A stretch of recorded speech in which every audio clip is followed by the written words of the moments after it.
কবিতার নাম রিকচল, লিখেছেন কাজী নজরুল ইসলাম।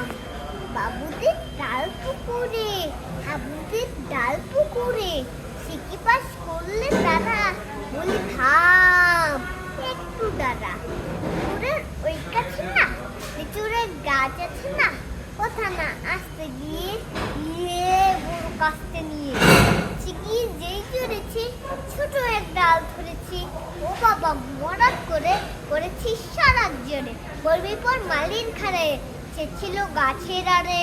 বেটাবাই গণনচ্ছার ধুমাধু মুদা দুচ্ছার, দিল খুব দিল বুঝে একদম যাও সে খুশি।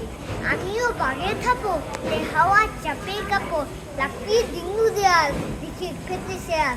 ও বাবা শেয়াল কোথা, ছেলেটা দাঁড়িয়ে ওঠা, দেখেছি আটকে ওঠা, উপরেও জানলে ছোটা।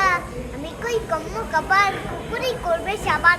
বাবাকেও মাগো বলে বাচ্চিলে ফুকুর বলে, ঠুকি গিয়ে বুঝদের ঘরে যেন প্রাণ আসলো ধরে। যাবো ফির কানমুলি ভাই চুরিতে, আজ যদি চাই তবে মন নামে মুছে পুকুরের চামড়া খেছে। শিখি ভাই যায় রে বলা, মালির ওই পেট্রোলি গোলা, কি বলিস ফের হপ্তা, তৌবা না খপ্তা। Tata bye guys.